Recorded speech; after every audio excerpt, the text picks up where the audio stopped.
मनीषा रानी आज उनके पिताजी कि हमारी बेटी इतनी अच्छा खेल रही है। दाढ़ी इतना बड़ा नहीं है, सेव नहीं कर सकते तो थोड़ा गाला कर लेते। की बिग बॉस में एंट्री हुई है। हम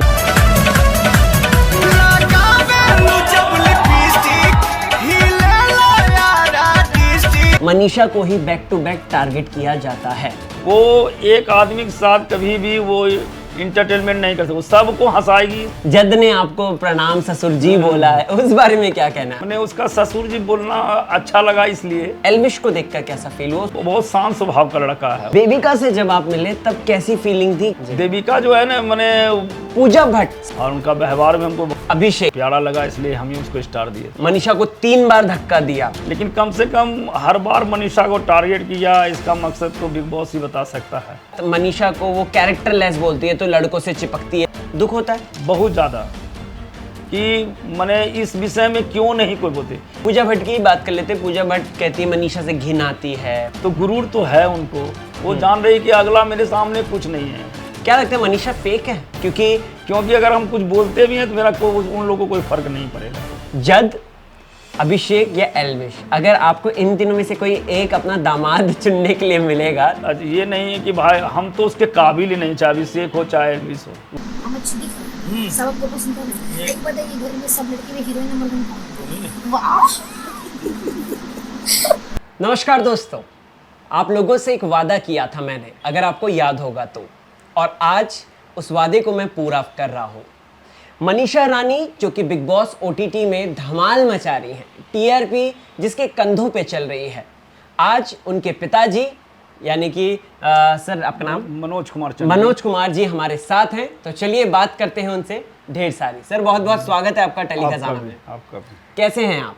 बहुत अच्छे हैं जी। सर आपकी बिग बॉस में एंट्री हुई है, हमने देखा एंट्री करी है, उन सब बातों पे तो हम बात करेंगे, लेकिन सबसे पहली और जरूरी इंपॉर्टेंट बात हम ये करना चाहते हैं, कैसा फील होता है जब आप मनीषा जी को वहाँ पे टीवी पे देखते हैं, मस्ती मजाक फन करते हुए देखते हैं, रोते हुए देखते हैं, क्या फीलिंग होती है? बहुत गौरव महसूस करते हैं हम कि हमारी बेटी इतनी अच्छा खेल रही है और इतनी बड़े स्टार लोग के सामने वो मैंने बोलने में नहीं चकती है, इसलिए प्राउड फील होता है हमको। जी। मनोज जी, अगर बात की जाए मनीषा के गेम की, मनीषा ने अपने गेम में हमेशा कुछ ना कुछ चेंजेस करती रही है। कभी वो फनी रहती है, कभी वो जो है दोस्तों के साथ ज़्यादा इन्वॉल्व रहती है, कभी टारगेट होती है। उस बारे में आपको क्या कहना है? स्पेशली मैं इस बारे में इसलिए पूछ रहा हूँ क्योंकि हमने 3 वीकेंड के वार से देख लिया है कि कैसे मनीषा को ही बैक टू बैक टारगेट किया जाता है। देखिए, हमको तो उतना अनुभव नहीं है, ये खेल हम तो उतना जानते नहीं है, लेकिन उसको बार बार इसलिए टारगेट करती है कि उसके टक्कर में कोई नहीं है जी। वो उससे डरती है, जो भी मैंने उसके साथ है वो उसको डर लग गया कि मतलब मनीषा हमसे ज़्यादा है, इसीलिए वो बार बार उसको टारगेट करती है। जी।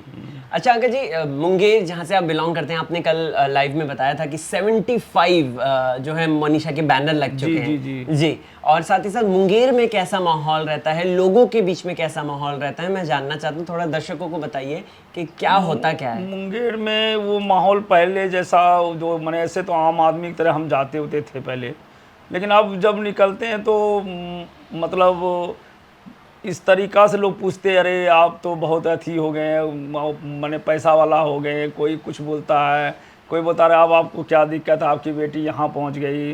तो ये सुनकर प्राउड फील होता है, बहुत ज़्यादा खुशी मिलती है। ये जो पहले कभी हमको नहीं मिला था, अब वो मिलने लगा है हमको। जी। हाँ। जी। दोस्तों आपको बता दूं तो अंकल जी जैसे ही, अभी अंकल जी मुंबई में हैं, लेकिन अंकल जी मुंबई में जैसे ही आए थे तो उन्हें जो है यहाँ की ऑडियंस ने भी पहचान लिया। और अंकल वो किस्सा बताइए ना थोड़ा सा, क्या हुआ था? वो जब हम बिग बॉस से आए थे तो हम थोड़ा नहा कर निकले बाहर, तो मैंने एक लड़का है जो उसका नाम भीष्म बताया अपना, वो दौड़ते हुए आ रहा था। हम सोचे कोई होगा, तो वो तब हमको टोका, अंकल जी आप मनीषा के पापा हैं। हम बोले यार तुम हमको कैसे जानते हो? हम मनीषा पापा हैं। बोले यार हम आपको अभी देखे हैं अथी पर, वो इसलिए। वो मतलब हमको बहुत खुशी हुई कि इतना महानगर में एक ही आदमी, लेकिन मैंने देखा हमको, लेकिन बहुत अपने आप में लगा कि नहीं, बेटी हमें कुछ दी है।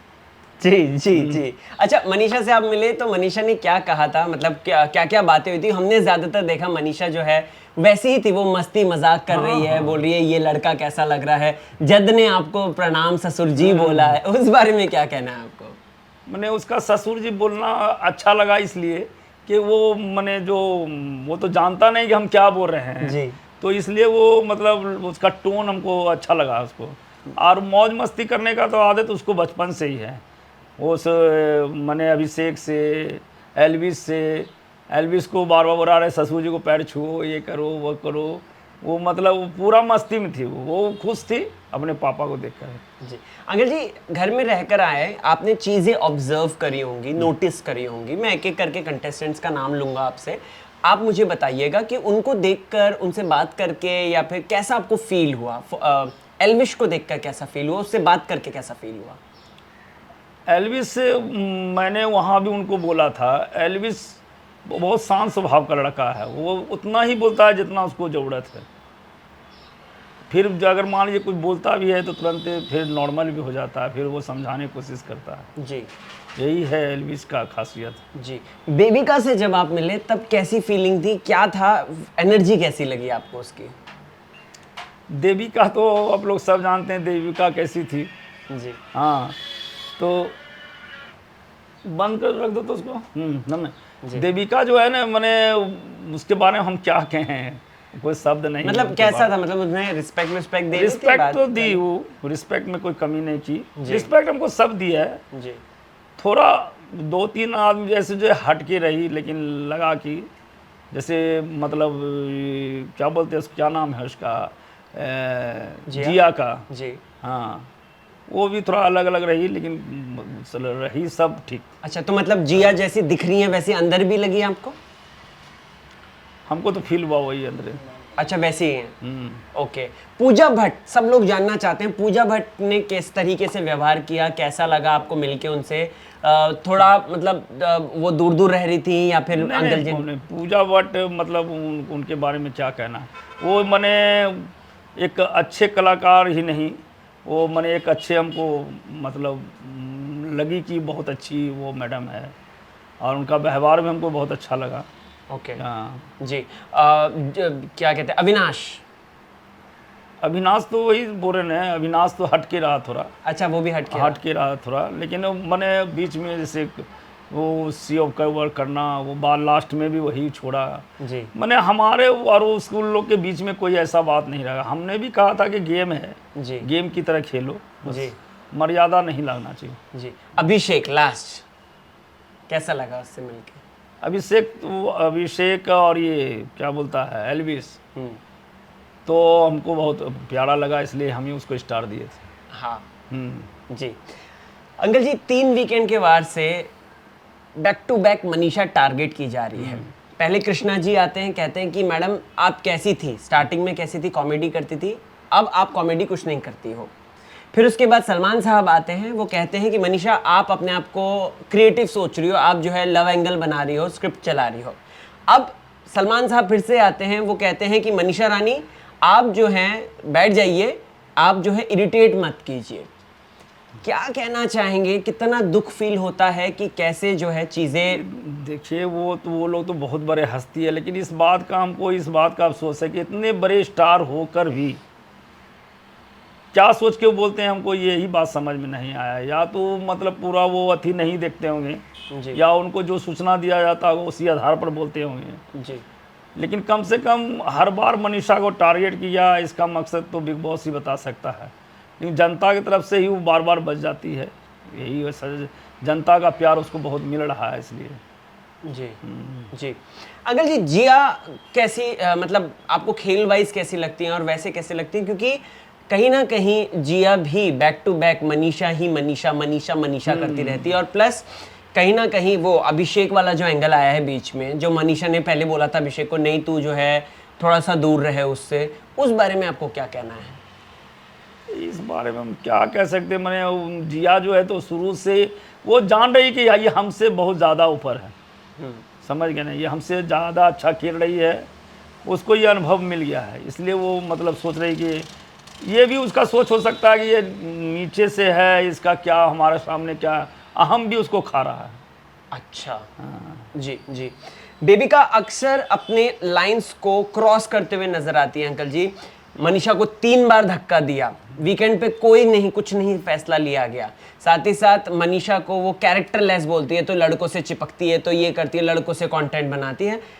कितना मतलब क्या फीलिंग रहती है आपकी, क्या बोलना चाहेंगे आप इस चीज तो इस पे? विषय में तो हम कई बार भी मैं कह चुका हूँ कि मैंने इस विषय में हस्तक्षेप बिग बॉस को करना चाहिए था, लेकिन नहीं किए। क्यों नहीं किए, ये तो बहुत हाई लेवल का बात हो सकता है। जी, दुख होता है बहुत ज़्यादा कि मैंने इस विषय में क्यों नहीं कोई बोलते। इनकेस की पूजा भट्ट ऐसे आदमी भी नहीं बोलती है वहाँ। जी हाँ, जी। पूजा भट्ट की बात कर लेते हैं। पूजा भट्ट कहती है मनीषा से घिन आती है, पूजा भट्ट कहती है इसको एक चमाट मारूंगी मैं, और पूजा भट्ट उसको नार्सिसिस्ट कहती हैं। उसके देखिए हम आपको क्या बोले, वो बहुत महेश भट्ट जी की बेटी है वो, तो गुरूर तो है उनको। वो जान रही कि अगला मेरे सामने कुछ नहीं है, हम जो बोलेंगे वो कुछ नहीं हो सकता है, मेरे बारे में कोई कुछ उंगली नहीं उठा सकता है। तो उसको स्वतंत्र है, तो जो भी बोल सकती है, वहाँ सम्मान है उसका। ओके। मनीषा, अगर आपने देखा होगा, मनीषा पहले जद को बाबू बाबू कहती थी, फिर उसके बाद मनीषा की थोड़ी सी लड़ाई भी हुई थी, फिर वो अभिषेक के साथ भी थी, अभी एल्विश को वो परेशान करती रहती हैं। उनके इस नेचर से मतलब आप कभी सोचते हैं कि यार ये कैसा गेम खेल रही है या क्या कर रही है, ये उसको ऐसा नहीं करना चाहिए, या गांव में क्या कहेंगे लोग, ऐसा कुछ कभी लगता है? नहीं नहीं, ये खेल है। वो हम तो आपको बोल रहे हैं कि वो चुलबुली शुरू से रही है। वो एक आदमी के साथ कभी भी वो इंटरटेनमेंट नहीं कर सकती, सबको हंसाएगी, सबके साथ घुल मिल जाएगी, वो बेबाक बोलेगी, वो क्यों चुप है जाके उसको उसका देगी। यही कारण है कि वो कभी एल्विस को तंग करती है, कभी अभिषेक को करती है, यही है उसका। ये नहीं है कि दूसरा चीज़ है, ये सब नहीं। वो अस्थिर रह ही नहीं सकती है। जी हाँ, अच्छा। क्या लगता है मनीषा फेक है? क्योंकि अभी सलमान साहब कहते हैं आप हंसते हंसते बोल देते हो सीरियस बातों को, तो सीरियस हो जाओ। पूजा भट्ट कहती हैं ये सबसे बड़ी फेक है, और वो टास्क में वो लगा देती है, वो इसीलिए उनको जेल भी भेजा था। क्या लगता है आपको? हम अब कई बार आपके हम चैनल के माध्यम से कहना चाह रहे हैं कि हम माने ये तो बहुत हाई लेवल की बात है। उसके सलमान सर के बारे में हम क्या बोल सकते हैं, और पूजा भट्ट के बारे में क्या बोल सकते हैं? क्योंकि अगर हम कुछ बोलते भी हैं तो मेरा उन लोगों को कोई फर्क नहीं पड़ेगा, इसलिए उनके बारे में क्या बोल सकते हैं। जी जी। एक मुद्दा उठा था अंकल अभी बीच में, क्योंकि बिहार से सुशांत सिंह राजपूत भी हैं और बिहार से मनीषा भी हैं, दोनों ने छोटे लेवल से सक्सेस ऊपर तक पाई है, और कहीं ना कहीं लोग फिर दबाने के लिए आ जाते हैं। क्या आपको लगता है कि छोटे शहर के लोगों को जो अपनी मेहनत से अपने दम पे आगे बढ़कर आए हैं, तो कहीं ना कहीं उन्हें जो है, जो बड़ी इंडस्ट्री में ऑलरेडी बैठे हुए हैं, वो दबाने की कोशिश करते हैं बैक टू बैक? ये तो सच है, सच यही है जो आप बोले, इस दबाने की कोशिश करता है, ये उभरे नहीं। ये क्योंकि ये फिल्म जो दुनिया है, ये बहुत कुछ आदमी के लिए ये बंधा हुआ है कि ये इसी का होगा और ये जो चाहेंगे वही करेंगे, इसलिए बिहार का नाम निशान नहीं है। जैसे कि हमारे यहाँ मनोज वाजपेयी जी भी हैं, शत्रुघ्न सिन्हा जी भी हैं, लेकिन वो लोग भी कभी हमको लगे कि हिम्मत नहीं करते हैं ये सब पर कि हाँ भाई बिहारी है तो चलो, ये सब नहीं करते, हिम्मत नहीं कर पाते हैं। जब वो लोग हिम्मत नहीं कर पाते हैं तो सुशांत सिंह और मनीषा रानी का क्या? सुशांत सिंह तो बहुत अच्छे परिवार से थे जी, लेकिन मनीषा रानी तो एक कमज़ोर घर से है, उसको क्या गुदानेगा वो लोग। सही बात है, सही बात है।